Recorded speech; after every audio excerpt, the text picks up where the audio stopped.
ಕಡಿಮೆ ಸಮಯದಲ್ಲಿ ಏನಾದರೂ ಸಾರನ್ನ ಮಾಡಬೇಕು ಅಂತ ಇದ್ದರೆ ಈ ಮೊಟ್ಟೆ ಸಾರು ತುಂಬಾ ಚೆನ್ನಾಗಿರುತ್ತೆ. ಕಡಿಮೆ ಸಮಯದಲ್ಲಿ ಕಡಿಮೆ ಇಂಗ್ರೀಡಿಯೆಂಟ್ಸ್ನ ಉಪಯೋಗಿಸ್ಕೊಂಡು ಈ ಮೊಟ್ಟೆ ಸಾರನ್ನ ಮಾಡ್ಬೋದು. ಈ ರೀತಿ ಒಂದ್ಸಲಿ ಮೊಟ್ಟೆ ಸಾರನ್ನ ಮಾಡಿ ನೋಡಿ. ಬಿಸಿ ಅನ್ನಕ್ಕೆ, ಮುದ್ದೆಗೆ ಎಲ್ಲದಕ್ಕೂ ಕೂಡ ಚೆನ್ನಾಗಿರುತ್ತೆ. ಈ ವಿಡಿಯೋ ನೋಡೋಕ್ಕಿಂತ ಮುಂಚೆ ನನ್ನ ಚಾನಲ್ನ ಸಬ್ಸ್ಕ್ರೈಬ್ ಮಾಡಿಲ್ಲ ಅಂತಂದರೆ ಸಬ್ಸ್ಕ್ರೈಬ್ ಮಾಡ್ಕೊಳ್ಳಿ. ಸೊ ಹಾಗಿದ್ರೆ ತಡ ಯಾಕೆ, ಬನ್ನಿ ಈ ಮೊಟ್ಟೆ ಸಾರನ್ನ ಹೇಗೆ ಮಾಡೋದು ಅಂತ ನೋಡೋಣ. ಮೊಟ್ಟೆ ಸಾರನ್ನ ಮಾಡೋಕ್ಕೂ ಮುಂಚೆನೇ ನಾವು ಮಸಾಲೆನ ರೆಡಿ ಮಾಡ್ಕೊಳ್ಬೇಕಾಗುತ್ತೆ. ಮಿಕ್ಸಿ ಜಾರಿಗೆ ಒಂದು ಮೀಡಿಯಮ್ ಸೈಜ್ ಟೊಮೊಟೊ, ಅರ್ಧ ಕಪ್ಪಷ್ಟು ಕಾಯಿ, 1 ಇಂಚಷ್ಟು ಚಕ್ಕೆ, 3 ಲವಂಗ ಹಾಕ್ಕೊಂಡಿದ್ದೀನಿ. ಶುಂಠಿ ಬೆಳ್ಳುಳ್ಳಿ ಪೇಸ್ಟ್ನ ಹಾಕ್ಕೊಂಡಿದ್ದೀನಿ. ಇದಕ್ಕೆ ಡೈರೆಕ್ಟಾಗಿ ಶುಂಠಿ ಬೆಳ್ಳುಳ್ಳಿನೇ ಹಾಕೋಬೋದು. ನಮ್ಮ ಮನೇಲಿ ಶುಂಠಿ ಇರಲಿಲ್ಲ, ಅದಕ್ಕೆ ನಾನು ಶುಂಠಿ ಬೆಳ್ಳುಳ್ಳಿ ಪೇಸ್ಟ್ನ ಹಾಕ್ಕೊಂಡಿದ್ದೀನಿ. ಇದಕ್ಕೆ ಸ್ವಲ್ಪ ಕೊತ್ತಂಬರಿ ಸೊಪ್ಪನ್ನ ಹಾಕ್ಕೊಂಡು ಸ್ವಲ್ಪ ನೀರು ಸೇರಿಸಿ ರುಬ್ಕೊಳ್ಬೇಕಾಗುತ್ತೆ. ಈಗ ರುಬ್ಕೊಂಡು ಅದನ್ನು ಸೈಡ್ಗೆ ಇಟ್ಕೊಂಡು ಒಂದು ಬಾಣಲಿಗೆ ಎಣ್ಣೆನ ಹಾಕ್ಕೊಂಡಿದ್ದೀನಿ. ಎಣ್ಣೆ ಹಾಕ್ಕೊಂಡು ಕರಿಬೇವು ಹಾಕ್ಕೊಂಡಿದ್ದೀನಿ. ಇವಾಗ ಒಂದು ಮೀಡಿಯಮ್ ಸೈಜ್ ಈರುಳ್ಳಿನ ಕಟ್ ಮಾಡಿ ಹಾಕ್ಕೊಂಡಿದ್ದೀನಿ. ಈರುಳ್ಳಿ ಆಪ್ಷನಲ್ಲು, ನೀವು ಬೇಕಂದರೆ ಹಾಕ್ಕೊಬೋದು, ಇಲ್ಲಾಂದರೆ ಡೈರೆಕ್ಟ್ ಎಣ್ಣೆ ಹಾಕಿ ಕರಿಬೇವು ಹಾಕಿ ನೀವು ಮಸಾಲೆನ ಹಾಕ್ಕೊಂಡು ಫ್ರೈ ಮಾಡ್ಕೊಬೋದು. ಇವಾಗ ನಾನು ಅದಕ್ಕೆ ಮಸಾಲೆನ ಹಾಕ್ಕೊಂಡಿದ್ದೀನಿ. ರುಬ್ಬಿಟ್ಕೊಂಡಿದ್ದಲ್ಲ ಆ ಮಸಾಲೆನ ಹಾಕಿ ಚೆನ್ನಾಗಿ ಫ್ರೈ ಮಾಡ್ಕೊತಾ ಇದ್ದೀನಿ.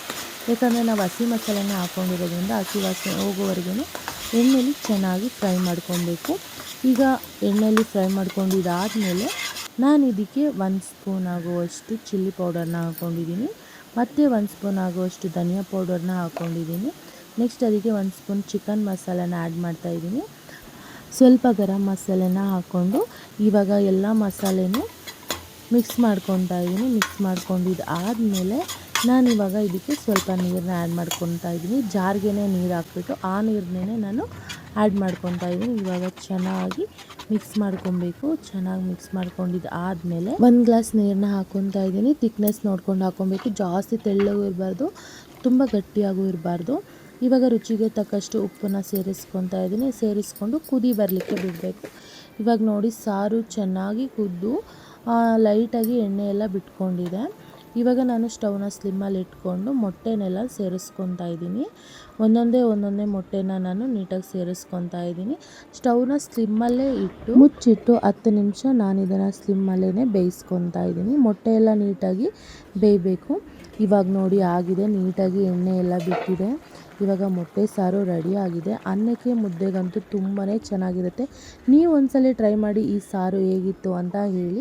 ನೋಡಿದ್ರಲ್ವಾ, ಕಡಿಮೆ ಇಂಗ್ರೀಡಿಯೆಂಟ್ಸ್ನ ಉಪಯೋಗಿಸ್ಕೊಂಡು ಸಿಂಪಲ್ಲಾಗಿ ಮೊಟ್ಟೆ ಸಾರನ್ನ ಹೇಗೆ ಮಾಡೋದು ಅಂತ.